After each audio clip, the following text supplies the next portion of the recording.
ఆంధ్రప్రదేశ్ ప్రభుత్వం ఉద్యోగులు మరియు పెన్షనర్ల ఆర్థిక లావాదేవీలను ఏకీకృతం చేయడానికి రూపొందించిన వ్యవస్థే సిఎఫ్ఎంఎస్.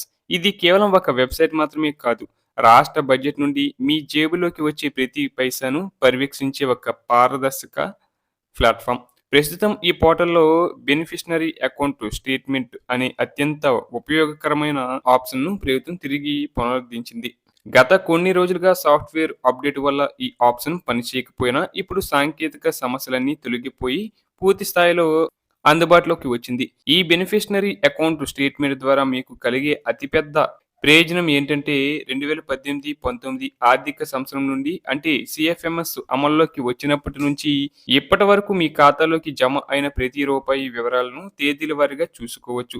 ముఖ్యంగా సిపిఎస్ విషయంలో ఎంతో గందరగోళం ఉండేది. ఎవరికి ఎన్ని విడతలు జమయ్యాయి, ఏ విడత పెండింగ్‌లో ఉంది అనే ప్రశ్నలకు ఇప్పుడు మీ మొబైల్‌లోనే సమాధానం లభిస్తుంది. జీతాలు, పెండింగ్ బకాయిలు, వివిధ రకాల అలవెన్సులు ఎప్పుడు జమ అయ్యాయో బిల్ నంబర్‌తో సహా మీరు తనిఖీ చేయవచ్చు. ఇది కేవలం బకాయిల కోసమే కాదు. మీ సర్వీసు రిజిస్టర్ అప్డేట్ చేసేటప్పుడు ఎదురయ్యే మిస్సింగ్ క్రెడిట్స్ సమస్యను పరిష్కరించడంలో కూడా రాజ్యమార్గం చూపిస్తుంది. కొన్నిసార్లు ఏపీజీఎల్ఐ ప్రీమియంలు లేదా జెడ్‌పీపీఎఫ్ చందా మొత్తాలు మీ జీతం నుండి కట్ అయిన లెడ్జర్‌లో నమోదు కావు. అటువంటి సమయంలో ఈ స్టేట్‌మెంట్‌లోని బిల్ నంబర్ ఆధారంగా మీరు ట్రెజరీలో ఫిర్యాదు చేస్తే మీ ఖాతాలో ఆ మొత్తాన్ని వెంటనే జమ చేస్తారు. ఇది మీ భవిష్యత్తు పెన్షన్ లెక్కింపు సమయంలో ఎంతో ఊరటనిస్తుంది.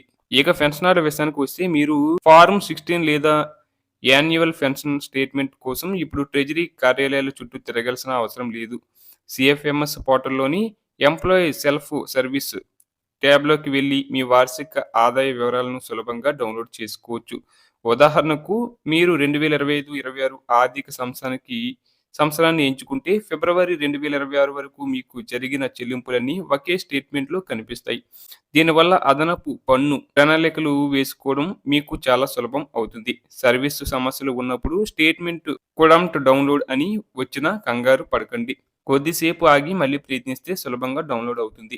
అలాగే 75 ఏళ్లు దాటిన సూపర్ సీనియర్ సిటిజన్ల కోసం కేంద్ర బడ్జెట్‌లో ప్రవేశపెట్టిన సెక్షన్ 194 గురించి ఒక ముఖ్యమైన స్పష్టత ఇవ్వాలి. చాలామంది 75 ఏళ్లు దాటితే పన్ను కట్టక్కర్లేదని పొరబడతారు. కానీ అది పన్ను మినహాయింపు కాదు. కేవలం ఐటీఆర్ ఫైలింగ్ నుండి మినహాయింపు మాత్రమే. మీ ఆదాయం కేవలం పెన్షన్ మరియు అదే బ్యాంకులోని వడ్డీ ద్వారా మాత్రమే వస్తుంటే మీరు విడిగా రిటర్న్స్ దాఖలు చేయక్కర్లేదు. మీ బ్యాంకు వారే పన్ను లెక్కించి టీడీఎస్ రూపంలో కట్ చేస్తారు. దీనికోసం మీరు బ్యాంకులో ఫార్మ్ 12 బీబీఏ సమర్పించాల్సి ఉంటుంది. ఈ సౌకర్యం వల్ల వృద్ధాప్యంలో ఆడిటర్ల చుట్టూ తిరిగే బాధ తప్పుతుంది. ప్రభుత్వం అందిస్తున్న ఈ డిజిటల్ విప్లవాన్ని ప్రతి పెన్షనర్ సద్వినియోగం చేసుకోవాలి.